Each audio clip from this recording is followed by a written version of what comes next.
Hello नमस्ते, कैसे हैं आप लोग। स्वागत है हमारे चैनल पर। तो हमारे चैनल पे डेली एमसीक्यू प्रैक्टिस कराई जाती है रात्रि 9 PM पर। ठीक है, तो जो भी स्टूडेंट्स एग्ज़ाम्स की तैयारी कर रहे हैं वो हमारे चैनल से जुड़कर अपना रिवीजन कर सकते हैं। और साथ ही साथ हमारे चैनल पे 3-3.5 हज़ार लगभग क्वेश्चन सीरीज कलेक्ट हो चुकी हैं। तो आप जो है यूट्यूब के माध्यम से फ्री ऑफ कॉस्ट सिर्फ डाटा का प्रयोग कर आप रिवीजन यहाँ पर कर सकते हैं। और आप लोग लाइक, सब्सक्राइब और कमेंट ज़रूर करें। आपका कमेंट्स जो है हमें बहुत ही ज़्यादा खुशी प्रदान करती है और उत्साह बनाए रखती है। तो क्वेश्चन नंबर फर्स्ट है, हम देखते हैं समाजशास्त्र में मानक शब्द का अर्थ है। तो समाजशास्त्र में मानक शब्द का क्या अर्थ होता है। 4 ऑप्शन दिया गया है।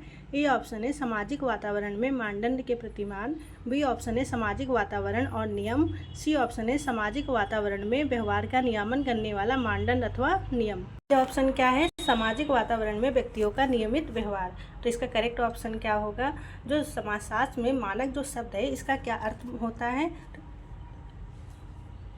तो यहाँ पर करेक्ट ऑप्शन हो जाएगा सी ऑप्शन। ठीक है, समाजशास्त्र में मानक शब्द का क्या अर्थ है, सामाजिक वातावरण में व्यवहार का नियमन करने वाला मानदंड अथवा नियम। ठीक है, व्यवहार का नियमन करने वाला मानदंड अथवा नियम ही क्या कहलाता है, मानक। तो इस तरह से हमारा पहला क्वेश्चन का क्या करेक्ट ऑप्शन हो जाएगा, सी ऑप्शन। ठीक है, फिर हम चलते हैं नेक्स्ट क्वेश्चन पर। हमारा नेक्स्ट क्वेश्चन क्या है, कथन और कारण का। नीचे 2 कथन दिए गए और इनमें से एक अभिकथन ए तथा दूसरे को तर्क आर कहा गया है। अभिकथन क्या है हम देखते हैं। मध्यावधि भोजन कार्यक्रम जो मिड डे मील प्रोग्राम है, इससे जुड़े व्यक्तियों की पारदर्शिता और उत्तरदायित्व हो, इसे भ्रष्टाचार से मुक्त बना सकता है। तर्क आर क्या दिया गया है, सांगठनिक स्तर और व्यक्तिगत स्तर पर लोगों की मानसिकता में बदलाव कार्यक्रम को भ्रष्टाचार से मुक्त बना सकता है। तो कथन और कारण क्या क्या होगा, इसमें 2 कोट दिए गए हैं, आपको इसे भरना है। तो बताइए क्या करेक्ट ऑप्शन होगा। तो हम कोट पढ़ लेते हैं। ऑप्शन 4 ए ऑप्शन है, ए और आर दोनों सही हैं और आर ए का सही स्पष्टीकरण। बी ऑप्शन है, ए और आर दोनों सही हैं परंतु आर ए का सही स्पष्टीकरण नहीं है। सी ऑप्शन है, ए सत्य है परंतु आर असत्य है। डी ऑप्शन क्या है, ए असत्य है परंतु आर सत्य है। तो क्या करेक्ट ऑप्शन होगा, बताइए आप लोग। तो ये जो अभिकथन है कि जो मध्यावधि भोजन है, जिसे हम क्या कहते हैं, मिड डे मील प्रोग्राम। ठीक है, इससे जो जुड़े व्यक्तियों की पारदर्शिता और उत्तरदायित्व की ही इसे जो है भ्रष्टाचार मुक्त बना सकता है। तो आपको क्या लगता है, ये राइट होगा कि इनकरेक्ट होगा। तो ये हो जाएगा करेक्ट। ठीक है, और तर्क क्या दिया गया है कि सांगठनिक स्तर और व्यक्तिगत स्तर पर लोगों की मानसिकता में बदलाव कार्यक्रम को भ्रष्टाचार से मुक्त बना सकता है। तो ये भी करेक्ट है। तो ये जो आर है ये जो है ए की सही व्याख्या भी कर रहा है। तो इस तरह से क्वेश्चन नंबर 2 का करेक्ट ऑप्शन क्या हो जाएगा, ए ऑप्शन। ठीक है, तो क्वेश्चन नंबर 2 का करेक्ट ऑप्शन क्या होगा, ये हमारा करेक्ट हो जाएगा। फिर हम आते हैं क्वेश्चन नंबर 3 पर। क्वेश्चन नंबर 3 क्या है, निम्न में से कौन सा बंधु भावना जैमिनी शास्त्र संबंधों का उदाहरण नहीं है। क्या करेक्ट ऑप्शन होगा, बताइए आप लोग। 4 ऑप्शन है। ए ऑप्शन है व्यक्तिगत, सी ऑप्शन है भावनात्मक, बी ऑप्शन है अनौपचारिक, डी ऑप्शन है उपयोगितावादी। तो इसका करेक्ट ऑप्शन क्या होगा। तो जो ये बंधु भावना है, जो जैमिनी सॉफ्ट, पहले ये बताइए जैमिनी सॉफ्ट और जो है गैसल सॉफ्ट, इसका जो है किसने कॉन्सेप्ट दिया है। इसका क्या करेक्ट ऑप्शन होगा, ये कॉन्सेप्ट किसने दिया है, टॉनीज महोदय ने। ठीक है, गैसल सॉफ्ट और गैमिनी सॉफ्ट। ठीक है, यहाँ पर जैमिनी सॉफ्ट लिखा है लेकिन एक बात ये, तो इसका करेक्ट ऑप्शन क्या होगा, कौन सा उदाहरण नहीं है। तो इसका करेक्ट ऑप्शन हो जाएगा डी ऑप्शन। ठीक है, जो उपयोगितावादी है या यह जो है जो गैमिनी सॉफ्ट है, इसका उदाहरण नहीं है। तो क्वेश्चन नंबर 3 का डी ऑप्शन हमारा क्या हो जाएगा यहाँ पर करेक्ट। फिर हम आते हैं क्वेश्चन नंबर 4 पर। क्वेश्चन नंबर 4 हमारा क्या है, प्रतिष्ठा अथवा सामाजिक सम्मान जो एक समुदाय के अंतर्गत व्यवसाय की विशेष स्थिति से जुड़ा है जाना जाता है, क्या कहा जाता है। 4 ऑप्शन है। ए ऑप्शन है परिस्थिति अवस्थिति, बी ऑप्शन है परिस्थिति गमन, सी ऑप्शन है परिस्थिति समूह, डी ऑप्शन है परिस्थिति समूह। ये दोनों एक ही बार रिपीट हो गया है। तो इसका करेक्ट ऑप्शन क्या होगा, जो प्रतिष्ठा और सामाजिक सम्मान जो एक समुदाय के अंतर्गत व्यवसाय की विशेष स्थिति से जुड़ा होता है, उसे क्या कहते हैं हम लोग, उसे क्या कहा जाता है, उससे कहा जाता है परिस्थिति और स्थिति। ठीक है, तो क्वेश्चन नंबर 4 का क्या करेक्ट ऑप्शन हो जाएगा? ए ऑप्शन हमारा यहाँ पर करेक्ट हो जाएगा। फिर हम आते हैं क्वेश्चन नंबर 5 पर। मोस्ट इम्पॉर्टेंट क्वेश्चन है ये। और ये जो परिस्थिति समूह है, प्रतिष्ठा अथवा सामाजिक सम्मान, ये जो है जीवन शैली, ये सारे कॉन्सेप्ट किसने दिया है लाइफ स्टाइल का? वेबर महोदय ने। फिर 5th क्वेश्चन पर हम आते हैं। जब कोई व्यक्ति अपने को एक ही समय में 2 या 2 से अधिक ऐसी भूमिका निभाता हुआ पाता है तो परस्पर विरोधी मांग करता है। इसका उदाहरण है। क्या आंसर होगा? 4 ऑप्शन है। ए ऑप्शन है स्तर संगति, बी ऑप्शन है भूमिका संघर्ष, सी ऑप्शन है वैवाहिक भूमिका, डी ऑप्शन है भूमिका दूरी। तो करेक्ट ऑप्शन हमारा यहाँ पर क्या हो जाएगा? इसका करेक्ट ऑप्शन हो जाएगा, क्या होगा आप लोग बताएं? जब एक व्यक्ति जो है 2 भूमिकाएं निभाता है या 2 से अधिक भूमिका निभाता है, लेकिन उसमें जो है दोनों ही भूमिका निभाते समय उसमें जो है परस्पर जो है विरोधी मांगे होती हैं। ठीक है, मतलब कि एक पूरब जाती है और एक पश्चिम मांग करती हैं। तो इसका यह जो है विरोधी मांगे करती है, तो यह किसका उदाहरण होता है? तो कोई भी व्यक्ति एक ही समय में जब 2 या 2 से अधिक भूमिका निभाता है और उसमें जो है परस्पर क्या होता है? विरोधी मांगे होती हैं, तो इसे क्या कहा जाता है? भूमिका संघर्ष। ठीक है, तो क्वेश्चन नंबर 5 का क्या करेक्ट ऑप्शन हो जाएगा? बी ऑप्शन हमारा यहाँ पर करेक्ट हो जाएगा। फिर हम आते हैं क्वेश्चन नंबर 6 पर। क्वेश्चन नंबर 6 हमारा क्या है? निम्न में से कौन से वर्ग सामाजिक स्तरीकरण की मूल प्रणालियाँ हैं? 4 ऑप्शन है। ए ऑप्शन है दास्ता, जाति, वर्ग और गांव। बी ऑप्शन क्या है? दास्ता, जाति, वर्ग और जागीर। सी ऑप्शन क्या है? दास्ता, जाति, वर्ग तथा नगर। डी ऑप्शन क्या है? दास्ता, जाति, वर्ग तथा राज्य। तो इसका करेक्ट ऑप्शन क्या हो जाएगा? जो सामाजिक, कौन सा ऐसा वर्ग है जो सामाजिक स्तरीकरण का मूल प्रणालियाँ मानी जाती हैं? बताएं आप लोग, क्या आंसर राइट होगा? तो इसका करेक्ट ऑप्शन हो जाएगा बी ऑप्शन। ठीक है, दासता, जाति, वर्ग और जागीर जो है सामाजिक स्तरीकरण की मूल प्रणालियाँ मानी जाती हैं। तो क्वेश्चन नंबर 6 का क्या करेक्ट ऑप्शन हो जाएगा? B option. फिर हम आते हैं क्वेश्चन नंबर 7 पर। नंबर 7 हमारा क्या है? निम्नलिखित में से कौन सा सामाजिक समावेशन का आवश्यक घटक है?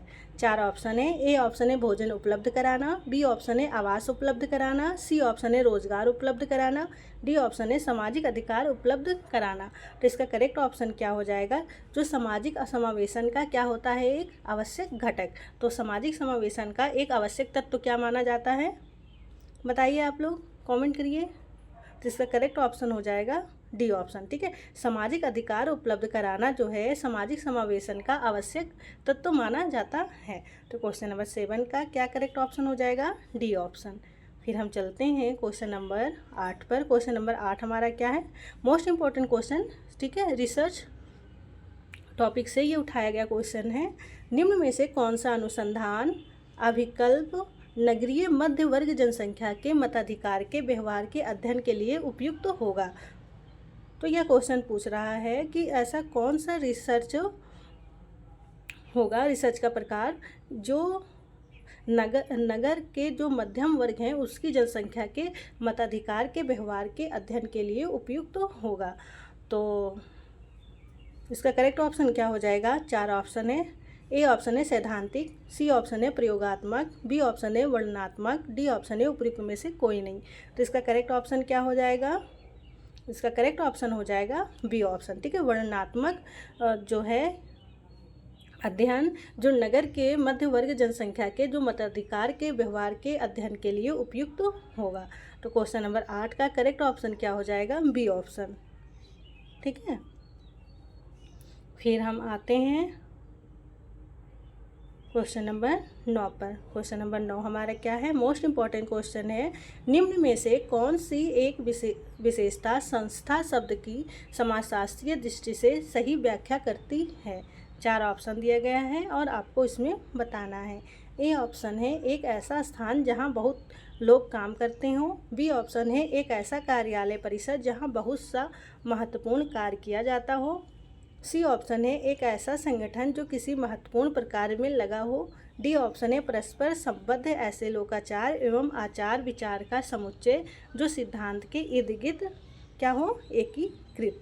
तो इसका करेक्ट ऑप्शन क्या हो जाएगा, मोस्ट इम्पॉर्टेंट क्वेश्चन है यह कि इन चारों में से आपको बताना है कि जो संस्था शब्द की समाजशास्त्रीय दृष्टि से सही व्याख्या करती हो। तो करेक्ट ऑप्शन क्या हो जाएगा, इसका करेक्ट ऑप्शन हो जाएगा सी ऑप्शन। ठीक है, इन चारों ऑप्शन में से यह जो एक ऐसा संगठन जो किसी महत्वपूर्ण कार्य में लगा होता है उसे ही हम क्या कहते हैं, संस्था। ठीक है, तो क्वेश्चन नंबर 9 का करेक्ट ऑप्शन क्या हो जाएगा, सी ऑप्शन। फिर हम आते हैं क्वेश्चन नंबर 10 पर। यह भी रिसर्च टॉपिक से उठाया हुआ क्वेश्चन है। आपको बैकग्राउंड में जो है शोर आपको बराबर मिलता रहता है, लेकिन आप अपना शोर जो है इग्नोर करके सिर्फ आप कंसंट्रेट करें रिवीजन पर। ठीक है, आपको पक्षियों का कलरव, गाड़ियों का आना जाना और जो है बर्तनों का टकराना, आपको सारी चीज़ों का आवाज़ मिलता रहेगा, लेकिन आप बैकग्राउंड को इग्नोर करते हुए आप जो है सिर्फ अपने पढ़ाई पर ध्यान दें और रिवीजन करते रहें, क्योंकि आपको चीज़ें डिस्ट्रैक्ट करने वाली चीज़ें आपको टाइम से मिलती रहती है। लेकिन हम जो है जब एक लक्ष्य अर्जुन की तरह जो है लक्ष्य पर साध लेते हैं तो हमें सफलता अवश्य मिलती है। तो क्वेश्चन नंबर 10 क्या है, निम्नलिखित में से कौन सा सर्वाधिक अस्थिर औसत है। क्या करेक्ट ऑप्शन होगा, ए ऑप्शन है माध्य, सी ऑप्शन है माध्यिका, बी ऑप्शन है बहुलक, डी ऑप्शन है ज्यामितीय माध्य। तो इसका करेक्ट ऑप्शन क्या हो जाएगा, जो सर्वाधिक अस्थिर औसत है। तो इसका क्या करेक्ट ऑप्शन हो जाएगा, बी। ठीक है, ये जो बहुलक है यह जो है सर्वाधिक अस्थिर औसत माना जाता है। तो क्वेश्चन नंबर 10 का क्या करेक्ट ऑप्शन हो जाएगा, बी ऑप्शन। फिर हम आते हैं क्वेश्चन नंबर 11 पर। मोस्ट इंपॉर्टेंट क्वेश्चन है। ठीक है, ये क्वेश्चन पूछे जाते हैं एग्जाम में, रिसर्च टॉपिक से रिलेटेड क्वेश्चन है और आपको पीएचडी एंट्रेंस में भी ऐसे क्वेश्चंस जरूर ही मिलते हैं। ठीक है, तो अगर आप पीएचडी की तैयारी कर रहे हैं एंट्रेंस की, तो आप जो है इसे लेकर चल सकते हैं। क्वेश्चन नंबर 11 क्या है, माध्य के सभी मदों के विचलनों का योग सदैव होगा। क्या योग होगा, ए ऑप्शन है 1, बी ऑप्शन है 0, सी ऑप्शन है 2, डी ऑप्शन है 6। तो इसका करेक्ट ऑप्शन क्या होगा, माध्य के जो सभी मदों के विचलनों का जो योग होता है वह सदैव क्या होगा, वह सदैव होगा। करेक्ट ऑप्शन क्या होगा, आप लोग जल्दी कमेंट करें। इसका करेक्ट ऑप्शन हो जाएगा बी, 0। ठीक है, क्वेश्चन नंबर 11 का क्या करेक्ट ऑप्शन हो जाएगा, बी ऑप्शन। फिर हम आते हैं क्वेश्चन नंबर 12 पर। मोस्ट इंपॉर्टेंट क्वेश्चन और रिपीटेटिव क्वेश्चन है। हमने ये क्वेश्चन कई बार सॉल्व कराया है। आप लोग बताएं इसका राइट आंसर क्या होगा। आप लोग पढ़ के जल्दी से कमेंट करें आंसर। तो क्वेश्चन नंबर 12 है, किसका कथन है कि समाजशास्त्र मानव जीवन समूहों और समाजों का वैज्ञानिक अध्ययन है। 4 ऑप्शन है। नंबर 12 का करेक्ट ऑप्शन क्या होगा, हम ऑप्शन देखते हैं। ए ऑप्शन है टीबी बोटोबोन, बी ऑप्शन है किंग्सले डेविस, सी ऑप्शन है टॉलकट पार्सन्स, डी ऑप्शन है एंथनी गिडेंस। तो इसका करेक्ट ऑप्शन क्या हो जाएगा, किसका यह स्टेटमेंट है कि जो समाजशास्त्र है यह मानव जीवन समूहों और समाजों का वैज्ञानिक अध्ययन है। तो इसका करेक्ट ऑप्शन हो जाएगा 12 का डी ऑप्शन, एंथनी गिडेंस का यह स्टेटमेंट है। तो क्वेश्चन नंबर 12 का क्या करेक्ट ऑप्शन हो जाएगा, डी ऑप्शन। फिर हम आते हैं question number 13, most important question है। क्वेश्चन नंबर 13 क्या है, साइंटिफिक थ्योरी ऑफ कल्चर के पुस्तक के लेखक कौन है। 4 ऑप्शन है। ए ऑप्शन है ईबी टायलर, बी ऑप्शन है पीए सोरोकिन, सी ऑप्शन है बी वेलोनोव्स्की, डी ऑप्शन है AR रिटक्लिफ ब्राउन। तो इसका करेक्ट ऑप्शन क्या होगा, साइंटिफिक थ्योरी ऑफ कल्चर के लेखक कौन है। तो यह बुक लिखा गया है बी वेलोनोव्स्की द्वारा। तो क्वेश्चन नंबर 13 का क्या करेक्ट ऑप्शन होगा, C option. Most important question है और रिपीटेटिव क्वेश्चन है। तो क्वेश्चन नंबर 13 का क्या करेक्ट ऑप्शन हो जाएगा, सी ऑप्शन। फिर हम आते हैं क्वेश्चन नंबर 14 पर। क्वेश्चन नंबर 14 क्या है, मोस्ट इंपॉर्टेंट क्वेश्चन है। निम्नलिखित में से कौन किंग्सले डेविस के सामाजिक स्तरीकरण के सिद्धांत का आलोचक है। 4 ऑप्शन है। ए ऑप्शन है लुइस ड्यूमो, सी ऑप्शन है रॉबर्ट मर्टन, बी ऑप्शन है MM ट्यूमिन, डी ऑप्शन है टॉलकट पार्सन्स। तो इसका करेक्ट ऑप्शन क्या हो जाएगा, जो किंग्सले डेविस है इनके जो सामाजिक स्तरीकरण के जो सिद्धांत के आलोचक कौन है। इसका करेक्ट ऑप्शन हो जाएगा, क्या होगा आप लोग कमेंट करें। तो इसका करेक्ट ऑप्शन हो जाएगा MM ट्यूमिन। ठीक है, ये जो है किंग्सले डेविस ने जो सामाजिक स्तरीकरण का कॉन्सेप्ट दिया है उसके आलोचक माने जाते हैं। कौन, एवं ट्यूमिन महोदय। तो क्वेश्चन नंबर 14 का क्या करेक्ट ऑप्शन हो जाएगा? B option. फिर हम आते हैं क्वेश्चन नंबर 15 पर। मोस्ट इंपॉर्टेंट क्वेश्चन है 15 क्या है? निम्नलिखित में से किस विचारक ने कहा है कि जो व्यक्ति किसी भी प्रकार के तथ्यों को वर्गीकृत करता है, जो परस्पर संबंधों को देखता है और उनके अनुक्रम में वर्णन करता है, वैज्ञानिक प्रणाली में लागू कर रहा है, विज्ञान का व्यक्ति है। करेक्ट ऑप्शन क्या होगा? 4 ऑप्शन है और इन चारों ऑप्शन में से यह स्टेटमेंट किसका है? कौन से ऐसे विचारक हैं जिन्होंने जो है यह उपर्युक्त विचार दिया है? ए ऑप्शन है, हम देखते हैं, कार्ल पॉपर। बी ऑप्शन है ई नेगल। सी ऑप्शन है कार्ल पियर्सन। डी ऑप्शन है जे गाल्टिंग। तो इसका करेक्ट ऑप्शन क्या हो जाएगा?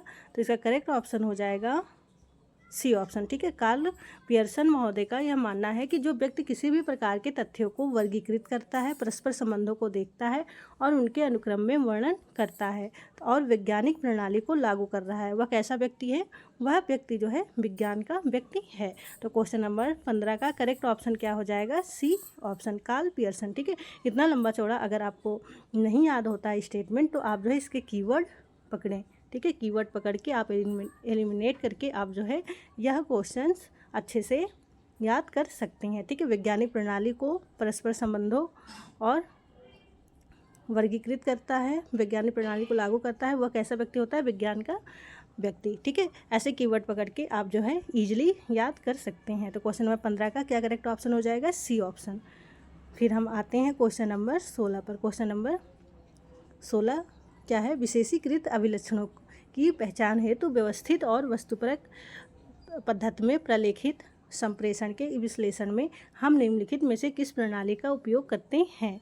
4 ऑप्शन है। ए ऑप्शन है केस स्टडी। बी ऑप्शन है साहचर्य तकनीक। सी ऑप्शन है विषय वस्तु विश्लेषण। डी ऑप्शन है उपयुक्त में से कोई नहीं। तो ऐसा आपको किसी व्यवस्थित और वस्तुपरक जो पद्धति में प्रलेखित संप्रेषण के विश्लेषण में हम निम्नलिखित में से किस प्रणाली का उपयोग करते हैं, तो आपको की टर्म मिल गया ना कि जो किसी ऐसी जो वस्तुपरक पद्धति में प्रलेखित संप्रेषण के विश्लेषण में हम कौन से पद्धति का प्रयोग करते हैं। तो इसका करेक्ट ऑप्शन हो जाएगा विषय वस्तु विश्लेषण। ठीक है, तो क्वेश्चन नंबर 16 का क्या करेक्ट ऑप्शन हो जाएगा? C option. फिर हम आते हैं क्वेश्चन नंबर 17 पर। मोस्ट इंपॉर्टेंट क्वेश्चन है और आपको ये क्वेश्चन जो है रिपीटेटिव है और कई बार पूछा जा चुका है, आपको सीरीज में भी ये क्वेश्चन मिला होगा।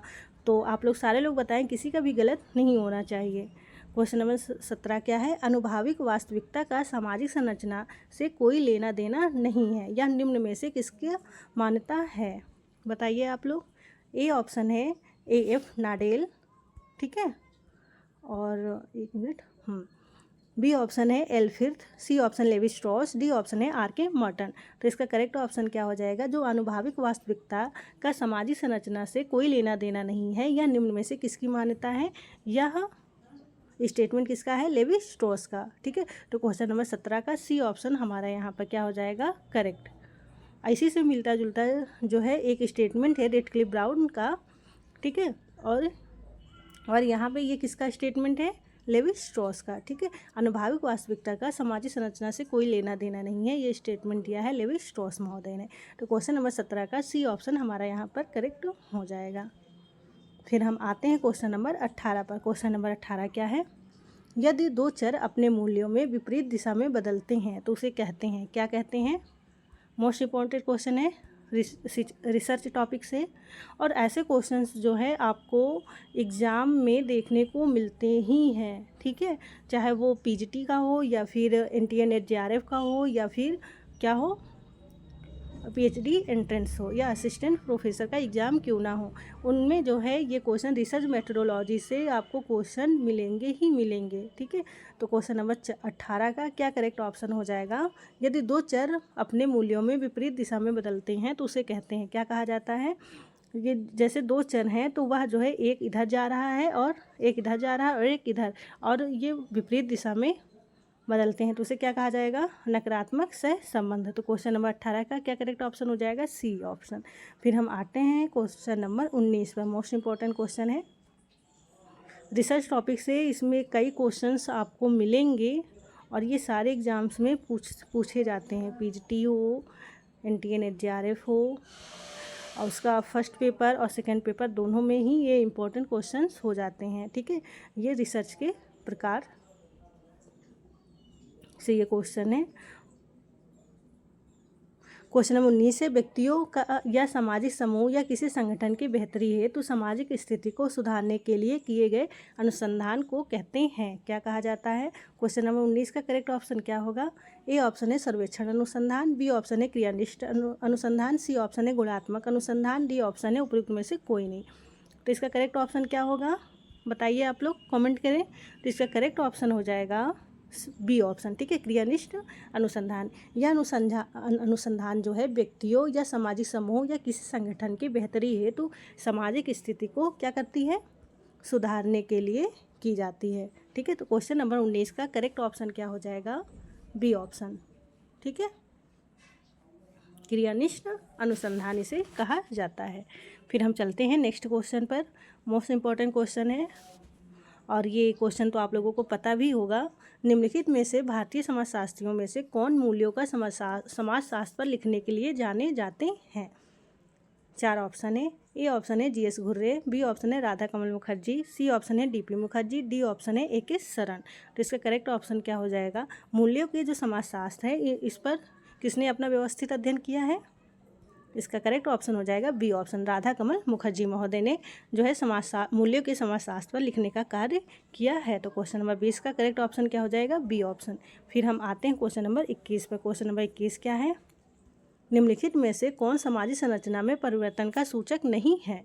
ए ऑप्शन, 4 ऑप्शन है। ए ऑप्शन है सामांती से औद्योगिक समाज, बी ऑप्शन है औद्योगिक से सामांती समाज, सी ऑप्शन है सामांती से पूंजीवादी समाज, डी ऑप्शन है समाज से पुरुष वर्चस्व। तो सामाजिक संरचना में परिवर्तन का सूचक कौन सा नहीं है। तो सामाजिक संरचना में क्या करेक्ट ऑप्शन होगा, आप लोग बताएं सारे लोग। और ये बहुत ही बेसिक, बहुत ही इजीली फूलों वाला क्वेश्चन है, तो आप सारे लोगों को पता होगा कि इसका करेक्ट ऑप्शन क्या होगा, डी ऑप्शन, ठीक है। समाज में जो पुरुष का वर्चस्व है यह जो है सामाजिक संरचना में परिवर्तन का सूचक नहीं माना जाता है। तो क्वेश्चन नंबर 21 का करेक्ट ऑप्शन क्या हो जाएगा हमारा, डी ऑप्शन। फिर हम आते हैं क्वेश्चन नंबर 22 पर। क्वेश्चन नंबर 22 हमारा क्या है, प्रकारवादियों की मूल प्रवृत्ति क्या है। ए ऑप्शन है अनुमानिक इतिहास, बी ऑप्शन है पुस्तकालय कार्य, सी ऑप्शन है क्षेत्र कार्य फील्ड वर्क, डी ऑप्शन है विषय वस्तु विश्लेषण। तो इसका करेक्ट ऑप्शन क्या हो जाएगा, इसका करेक्ट ऑप्शन हो प्रकारवादियों की मूल प्रवृत्ति क्या होती है, आप सारे लोगों को पता होगा, रिसर्च टॉपिक से जुड़ा हुआ क्वेश्चन है क्षेत्र कार्य फील्ड वर्क जो है प्रकारवादियों की मूल प्रवृत्ति मानी जाती है। तो क्वेश्चन नंबर 22 का हमारा क्या करेक्ट ऑप्शन होगा, सी ऑप्शन। फिर हम आते हैं क्वेश्चन नंबर 23 पे। मोस्ट इम्पॉर्टेंट क्वेश्चन है, ठीक है। डी स्कूलिंग सोसाइटी पुस्तक के लेखक कौन है, बताएं आप लोग। ए ऑप्शन है किंग्सले डेविस और डब्ल्यू.ई. मूर, बी ऑप्शन है आर कॉलिंस, सी ऑप्शन है आई इलीच, मतलब ये इवांस इलीच हैं, डी ऑप्शन है एस बाउल्स और एच जिंटिन्स। तो इसका करेक्ट ऑप्शन क्या हो जाएगा, इसका करेक्ट ऑप्शन हो जाए डी स्कूलिंग जो सोसाइटी है यह बुक लिखा गया है इवान इलिच द्वारा, ठीक है। तो क्वेश्चन नंबर 23 का करेक्ट ऑप्शन क्या हो जाएगा, सी ऑप्शन हमारा यहाँ पर हो जाएगा करेक्ट।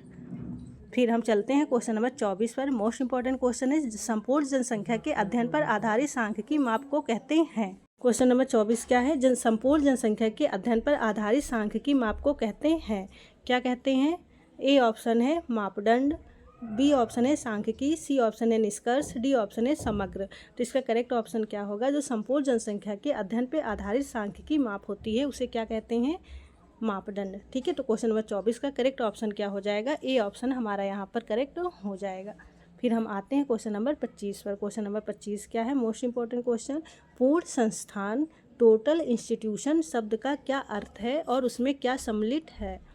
4 ऑप्शन है। ए ऑप्शन है संयोजन व्यवस्था, बी ऑप्शन है मानकों से बचने की कम संभावना, सी ऑप्शन है प्रशासनिक ढांचे के नियमों से बचने की कम संभावना, डी ऑप्शन है उपयुक्त में से कोई नहीं। तो इस उपयुक्त में से सभी, ये डी ऑप्शन होगा उपयुक्त में से सभी। तो करेक्ट ऑप्शन क्या हो जाएगा बताइए आप लोग। इसका करेक्ट ऑप्शन हो जाएगा डी ऑप्शन, उपयुक्त सभी। जो पूर्ण संस्थान है मतलब टोटल इंस्टीट्यूशन, इस शब्द का क्या अर्थ होता है, संयोजन व्यवस्था, मानकों से बचने की कम संभावना, प्रशासनिक ढांचे के नियमों से बचने की कम संभावना।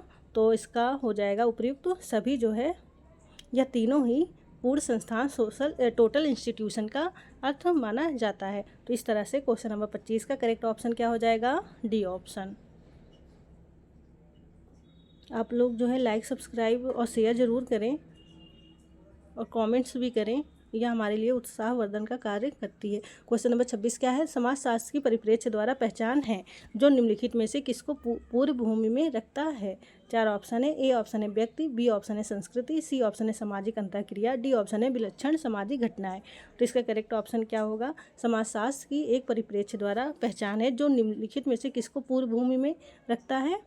तो इसका करेक्ट ऑप्शन हो जाएगा सी ऑप्शन, सामाजिक अंतःक्रिया। ठीक है, तो क्वेश्चन नंबर 26 का करेक्ट ऑप्शन हमारा क्या होगा? C option. फिर हम आते हैं क्वेश्चन नंबर 27 पर। मोस्ट इंपॉर्टेंट क्वेश्चन है बुक रिलेटेड। क्वेश्चन नंबर 27 है the death of the family पुस्तक किसने लिखी है?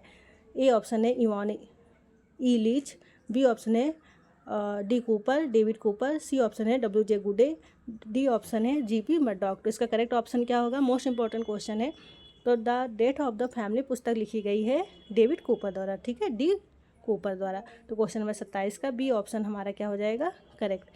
और बुक से रिलेटेड हमने जो है सीरीज बनाई है, तो आप लोग चैनल पे जाके आप सर्च करके आप वो क्वेश्चन वो आपको मिल जाएगा वहाँ पर। ठीक है, क्वेश्चन नंबर 28 क्या है? जाति किसका उदाहरण है? 4 ऑप्शन है, आपको बताना है। ए ऑप्शन है अर्जित स्तर, बी ऑप्शन है भूमिका संघर्ष, सी ऑप्शन है परिस्थिति संगति, डी ऑप्शन है प्रदत्त। ठीक है, ये इसमें जो है एक्स्ट्रा मात्रा लग गया है, तो इसका करेक्ट ऑप्शन क्या होगा? जाति किसका उदाहरण है, आप लोग बताएं। तो जाति अर्जित स्तर है, क्या है? ये दोनों तो होगा नहीं, तो आपको अर्जित और प्रदत्त में बताना है। तो क्या करेक्ट होगा? जो जाति है यह जो है आपको जन्म के आधार पर मिलती है, इसलिए यह क्या है? प्रदत्त परिस्थिति। ठीक है, ये परिस्थिति है, ये एक्स्ट्रा मात्रा। कोई ना, आप सारे लोग इतने आगे जा चुके हैं कि आपको आप अपना जो है कॉमन सेंस से आपको चीज़ें खुद पता चल जाएंगी।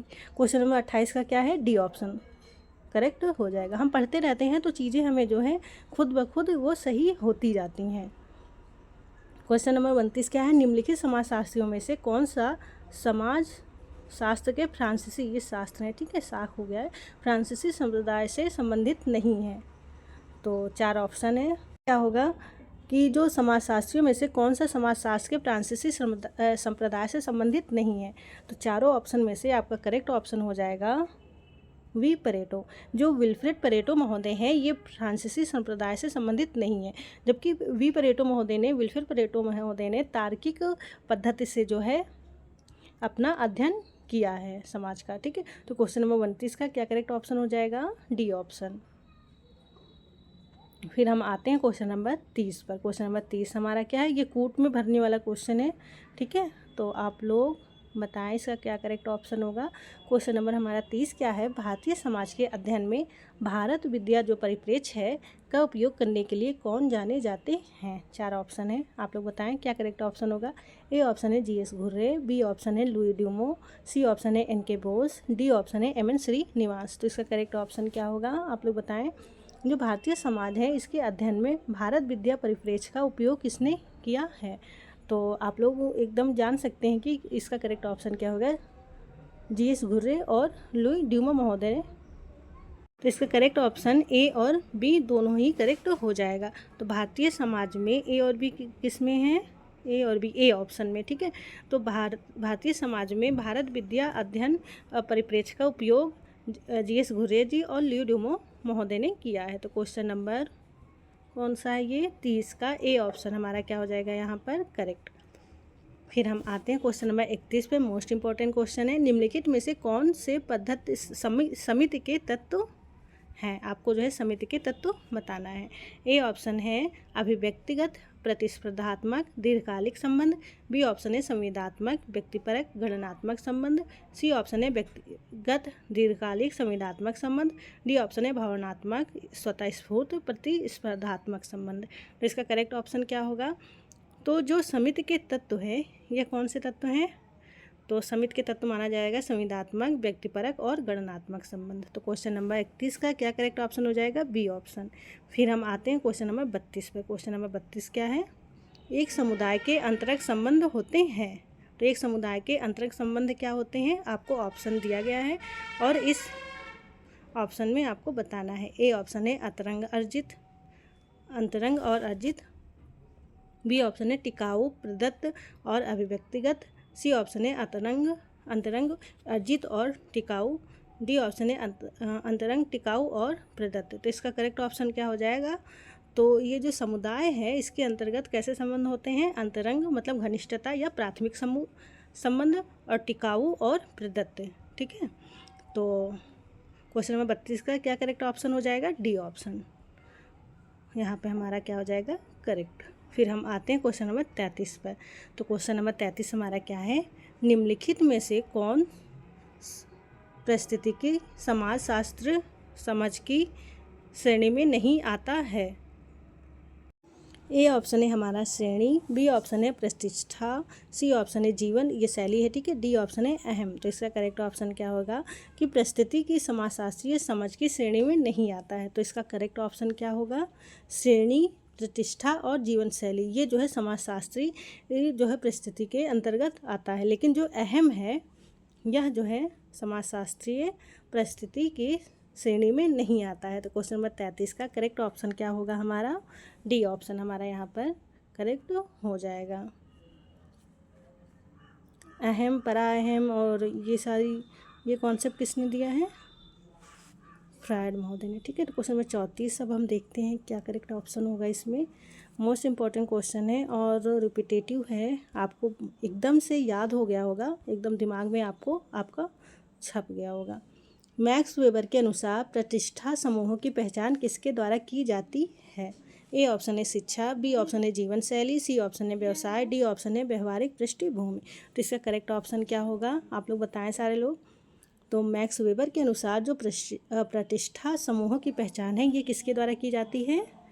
जीवन शैली द्वारा। ठीक है, तो जीवन शैली द्वारा जो है प्रतिष्ठा समूहों की पहचान की जाती है, इसलिए आप लोग सारे लोग टिप टॉप होके रहा करें।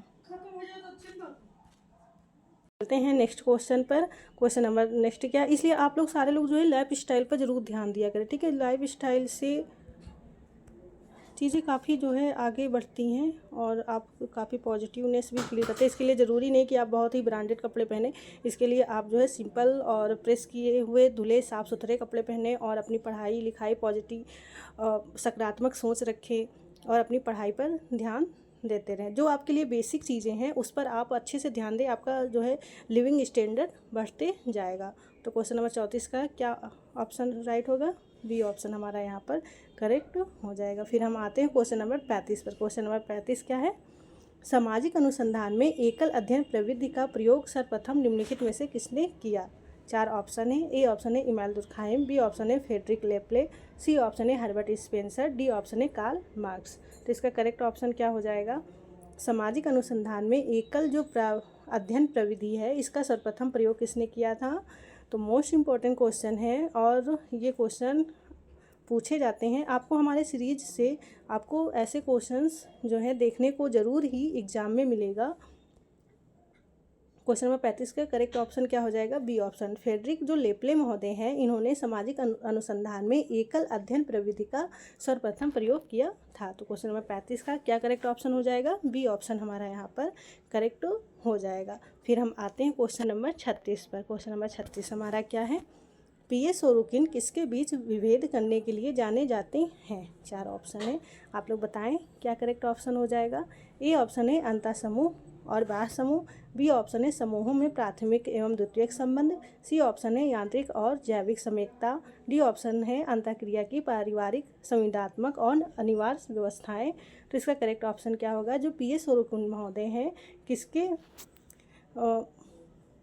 किसके बीच विभेद करने के लिए जाने जाते हैं? मोस्ट इंपॉर्टेंट क्वेश्चन है, बताएं आप लोग क्या करेक्ट ऑप्शन होगा? तो इसका करेक्ट ऑप्शन हो जाएगा अंतःक्रिया की पारिवारिक संविदात्मक और अनिवार्य व्यवस्थाएं जो है यह विभेद किसने किया है? पीए सोरोकिन महोदय ने। तो क्वेश्चन नंबर 36 का करेक्ट ऑप्शन क्या हो जाएगा? डी ऑप्शन हमारे यहाँ पर करेक्ट हो जाएगा। और अंतः समूह और बाह्य समूह यह किसने दिया है? समनर महोदय ने। ठीक है, क्वेश्चन नंबर 36 का डी ऑप्शन हमारे यहाँ पर करेक्ट हो जाएगा। फिर हम आते हैं क्वेश्चन नंबर 37 पर। क्वेश्चन नंबर 37 क्या है? सामान्य और विकृत प्रकार में किसने विभेद किया? 4 ऑप्शन है, आपको बताना है क्या करेक्ट ऑप्शन होगा। ए ऑप्शन है रेडक्लिफ ब्राउन, बी ऑप्शन है टी पार्सन्स, सी ऑप्शन है इमैनुएल दुर्खाइम, डी ऑप्शन है एम वेबर, मैक्स वेबर।